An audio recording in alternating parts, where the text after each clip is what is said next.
Someone is playing dirty against you right now. Maybe you haven't named it yet.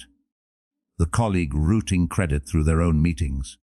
The friend whose loyalty pivots the second someone more useful walks in. The family member quietly engineering you into the role of villain in stories you weren't even present for. The instinct is to confront, explain, match their energy, and prove your version of events. That instinct is exactly what they're counting on. Machiavelli understood something most people will live their entire lives without grasping. When someone fights dirty, the worst possible response is to fight clean. The second worst response is to fight dirty back. There is a third path, older, colder. What Bohr used, what Richelieu used, what Cosimo de Medici used to return from exile and bury the men who banished him without raising his voice once. 7 rules. The 7th changes every rule before it. Rule 1. Never fight on the ground they chose. In 217 BC, Hannibal of Carthage was destroying Rome. He had crossed the Alps with elephants. He had annihilated Roman armies at Trebia and Trimani. He had a single requirement to end the war on his terms. A clean, decisive battle on open ground, where his cavalry could maneuver and his veterans could break Roman lines. Rome appointed a dictator. His name was Quintus Fabius Maximus. And Fabius did the one thing nobody expected. He refused to fight. He shadowed Hannibal's army through the Italian countryside, harassing supply lines, picking off stragglers, denying every battle Hannibal needed. Fabius's own soldiers called him a coward. The Senate called him weaker than the men he replaced. Hannibal himself was reportedly humiliated. He had sailed across the Mediterranean to fight Rome, and Rome would not show up. Fabius understood something the Senate did not. Hannibal needed the battlefield. Without it, his genius was useless. Apply this. The person playing dirty against you has already chosen the ground. The group chat where they reframe events. The family dinner where they perform their version. The professional setting where they know you're constrained from defending yourself. They picked the venue. They picked the witnesses. They picked the rules of engagement, and they're waiting for you to step onto the field. Refuse it. You don't have to win the argument they staged. You don't have to reply in the channel they chose. You don't have to defend yourself in the room they curated. The first move in any dirty fight is recognizing the architecture of the fight itself and walking off the board. When you stop showing up to the battle, 2 things happen at once. Their carefully arranged stage starts to look like one person performing alone. And you create the space to choose your own ground, your own terms, your own timing, your own witnesses. Hannibal stayed in Italy for 15 years. He won every battle he was given. He just couldn't get the one he needed. Pause for a moment. They want this kind of work softened into something safe enough for advertisers, which is exactly the version that wouldn't actually help you. I'm not making the soft version. The deeper members-only material, the breakdowns I cannot publish here without being throttled, lives 1 click away. We're not running from the algorithm. We're routing around it. Now, the second rule, the one almost nobody applies. Rule 2, the first attack is a confession. Most people when attacked do one of 2 things. They retaliate or they retreat. Both are reactions. Both throw away the most valuable asset the dirty player has just handed them. Information. When someone makes their first dirty move against you, they have just published their entire psychology. They've shown you what they consider a winning strategy, who they believe their allies are, what they think your weakness is, what level of risk they're willing to absorb, whether they prefer subtle or overt aggression, whether they care about being seen doing it, or whether they're confident in deniability. Sun Tzu in The Art of War wrote that if you know your enemy and know yourself, you will not be imperiled in 100 battles. That is the famous half. The less famous half is what comes next. Knowing yourself but not your enemy, you will lose half of them. Knowing neither, you are doomed. The dirty player's opening move is them telling you who they are for free, loudly with evidence. But to read it, you cannot be inside the wound. Catherine de' Medici, the most underrated political mind of the 16th century, ran the French court for nearly 30 years through religious civil wars, 3 sons on the throne, and constant assassination attempts. She kept a private network of women, court attendants, ladies in waiting, embedded throughout the noble houses, known to history as her flying squadron. Their job was not to defend her. Their job was to record, to watch the men around her plot and posture, and to deliver back to Catherine the precise data of who they were and how they thought they could win. Her enemies announced themselves through their own attempts to undermine her. By the time they thought they were closing in on her, she had already mapped them, their alliances, their financial dependencies, their vanities, their precise tolerance for risk, and she could move against them with surgical precision while they were still imagining themselves as the predator. When someone plays dirty against you, the first response is not to react. It is to record. What did they actually do? Who did they involve? What did they assume you'd do back? What does the move tell you about their relationship with truth, with consequence, with patience? Write it down if you have to. Most people forget the data because they are too busy bleeding from the wound. The strategist treats the wound and reads the weapon at the same time. By the time you've understood their first move, you have a map. They thought they were attacking.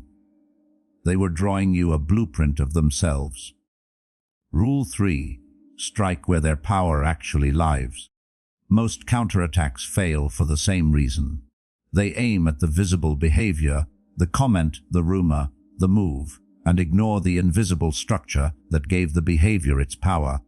Every dirty player is leveraged. None of them is operating purely on their own strength. They have a structure beneath them, a relationship with one specific authority figure who hasn't examined them too closely, a reputation in one specific room they're protecting, a professional dependency on one specific patron whose belief in them is doing all the work. The behavior is the leaves. The structure is the roots. Niccolò Machiavelli, watching Cesare Buia operate in the Romana, noticed something most chroniclers missed. Buia did not waste time fighting the small lords who opposed him. He identified the structure their power rested on. A particular alliance, a particular lender, a particular guarantor, and he degraded the structure. Once the structure was gone, the lords collapsed without ever being directly attacked. Many of them never even understood what had happened to them. Robert Greene, distilling this into the 48 laws of power, calls it Law 33. Discover each man's thumbscrew. Every person has one specific thing without which their entire posture collapses. Their power is a tower. The tower has one specific foundation stone. Find it. This is not about destroying anyone. This is about understanding that the dirty player's confidence is borrowed and the lender can be approached. The colleague routing your work has a relationship with one specific manager who hasn't actually verified their claims. The friend poisoning your reputation has a position in one specific group that hasn't watched them closely enough. The family member curating the narrative depends on one specific elder believing the curated version. Find the load-bearing relationship. That is where their power actually lies. You don't have to attack the relationship.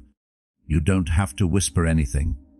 You simply have to make the truth visible to the foundation stone once, cleanly, without theater, without bitterness. Just one factual interaction in which the foundation stone sees with their own eyes what the dirty player has been doing in rooms they thought were unwitnessed. Most foundations cannot tolerate that data. Most foundations quietly recalibrate. The tower above doesn't even know yet, but it has already started to lean. This is the move dirty players cannot defend against. They've prepared for retaliation. They've prepared for confrontation. They've prepared for you to fight in the rooms they curated. They have not prepared for you to walk into the one room they don't control and simply calmly deliver one piece of verifiable information to the one person whose belief in them is funding the entire operation. Rule 4. Force them on the record. The dirty player's most precious asset is plausible deniability. Their entire model depends on the ability to say, "I never said that." To claim when challenged that the meaning you took was not the meaning intended, that the move you observed was not the move performed, that the version you're describing is your interpretation rather than their action. They live in the soft tissue between explicit and implicit. They thrive in the space where everything can be reframed. You take that space away. You do this by getting them on record in writing, in witnessed conversation, to a specific position they cannot retreat from without contradicting themselves. This was Cardinal Richelieu's most underrated technique. In November of 1630, the Queen Mother, Marita Medici, believed she had finally cornered him. She was certain Louis XIII had agreed to dismiss him, so certain that she gathered the court, made her move publicly, and forced Richelieu's enemies to commit themselves on record as anti-Richelieu, visibly, audibly, irreversibly. Then Louis surprised everyone by choosing Richelieu the next day. Marie's allies could not retreat from positions they had taken in front of witnesses. Within months, they were exiled, executed, or in flight. Richelieu had not destroyed them. He had simply allowed them to commit on record to a position whose ground was about to disappear. History calls it the Day of the Dupes. The principle stripped down. A dirty player who is not committed publicly can revise reality in real time. A dirty player who is committed publicly can only contradict themselves. When someone plays dirty against you, you are not trying to make them confess. You are trying to make them say something specific. A position, a denial, a claim clearly enough that the record exists. Ask the question that requires a clear answer.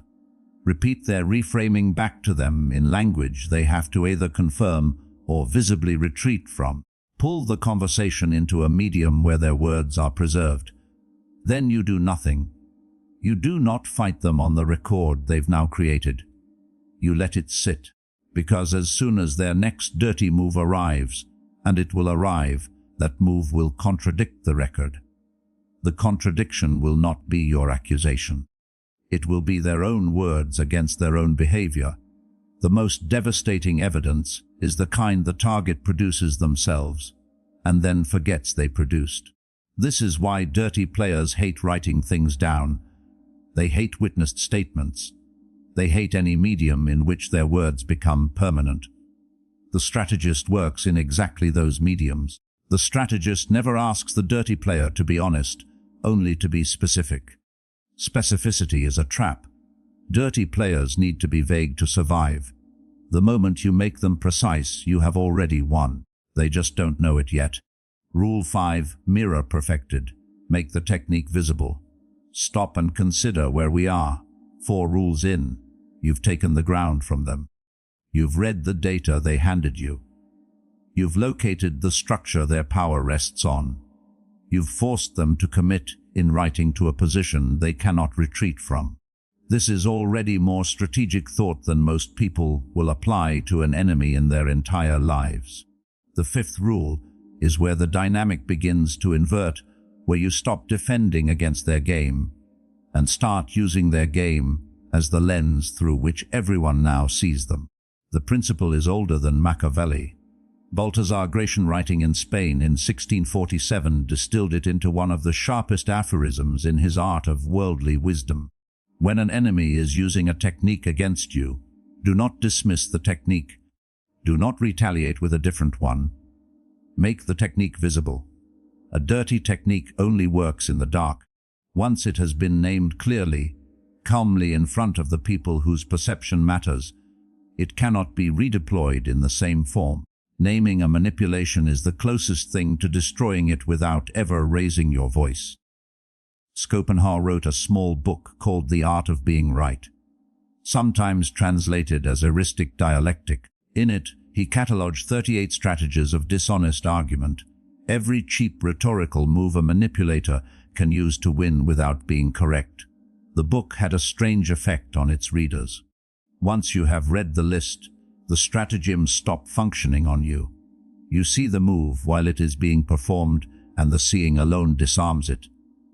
This is the principle of mirror perfected. You do not strike back, you refract. The whisper campaign becomes visible. The moment you calmly and factually describe the existence of a whisper campaign, without naming individuals, without bitterness, without theater, just this is the pattern. This is what is happening. Witnesses now have a frame. The campaign continues only at the cost of confirming the frame. The reframing of events becomes visible the moment you, in front of the same witnesses, lay out the actual sequence of what occurred without contesting their version, simply offering yours. The contrast itself does the work. The character attack becomes visible the moment you, with no defensiveness, ask a single clarifying question that exposes the attack's lack of substance. Which specific behavior? Which specific date? Which specific evidence? Vagueness was their weapon. Specificity is their kryptonite. You are not winning the fight. You are turning the lights on. Once the lights are on, the fight changes shape. The dirty player can no longer operate in the mode they prepared. They have to choose between abandoning the technique or being seen using it. Either choice ends in their disadvantage. The version of you they were attacking is no longer in the room. The version that replaced you is the one calmly describing the architecture of the attack itself. Rule 6. Price every move in invisible currency. There is a mistake people make when they decide not to retaliate. They mistake non-retaliation for free passage. They confuse the absence of revenge with the absence of cost. And the dirty player watching learns the wrong lesson. That aggression against you is not just survivable but profitable. That every move they make against you is a free roll of the dice that you can be acted upon without consequence. This is how the cycle deepens. Not because you fought back, because you didn't price the behavior. Pricing is not retaliation. Retaliation is loud, emotional, and costly to the retaliator. Pricing is quiet, structural, and asymmetrical. Each move they make against you must result in something they did not have before they made it. Friction, scrutiny, distance, lost access, lost information, lost utility. Not a punishment, a consequence, not delivered as anger, delivered as gravity. Cosimo de' Medici understood this better than anyone in the Italian Renaissance. In 1433, the Albizzi faction in Florence engineered Cosimo's exile. They had support from the Signoria, from key noble families, from the financial guilds. They believed they had ended him. He left Florence quietly, settled in Venice, and made no public counter-move. He did not denounce his enemies. He did not gather allies for a counterattack. He did not raise his voice once. He simply began with extraordinary precision to price every Florentine business that touched the Albizzi network. Loans were quietly called in. Banking relationships were quietly cooled. Contracts were not renewed. International capital that had been routed through Florence began to find other routes. Routes that conveniently flowed through Venice instead. Cosimo was not punishing anyone. He was just ensuring that the Florentine economy, which had thrown him out, was discovering the ambient cost of operating without him. It took less than 12 months. By 1434, the same Signoria that had exiled him recalled him. The Albi faction was driven out. Cosimo entered Florence not as a returning revolutionary, but as a man whose enemies had become economically uninhabitable. He had not won a fight. He had made the alternative to him so expensive that the city course corrected on its own. This is the principle. Pricing is not about hurting them. It is about making sure that aggression against you does not occur in an economic vacuum. That every move they make withdraws something from their position, even something invisible, even something they don't notice for months. Access, information, collaboration, goodwill, speed, whatever they used to receive from your proximity that they assumed was free. The asymmetry is the entire point. They are spending visible energy on you. You are pricing them in invisible currency they don't even track. and eventually, often without quite understanding why, they discover their position has degraded. Their wins against you have somehow not produced the territory they expected. Rule 7. Outlive them. This is the master rule. Without it, every rule before it is theatre. With it, every rule before it becomes inevitable. The dirty player has one structural weakness almost nobody exploits, because almost nobody has the patience for it. They are operating at high metabolic cost. They are spending energy at every level: emotional, political, social, physiological. Every move they make consumes something. Every alliance they manipulate has a half-life. Every reputation they damage requires maintenance. They are leveraged in ways you are not, and leverage compounds against the leveraged. Your job is not to destroy them. Your job is to remain structurally intact while they accelerate. In Japan in the late 16th century, 3 men competed to unify the country. Oda Nobunaga, the brilliant warlord, came first and was assassinated by one of his own generals in 1582. Toyotomi Hideyoshi succeeded him, brilliant in his own way, and burned through his health, his focus, and his alliances in the campaigns of his last decade. He died in 1598 with his succession unsecured. The third man waited. Tokugawa Ieyasu had served both of them. He had taken every slight, every demotion, every unfair territorial assignment without protest.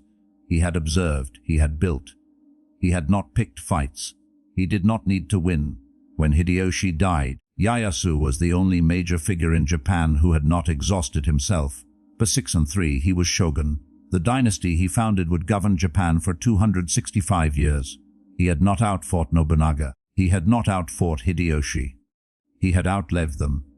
In the strategic time scales that actually decide things, outliving is the most decisive form of victory ever invented. There is a Roman phrase attributed to Augustus and adopted as a quiet motto by some of the most patient strategists in history.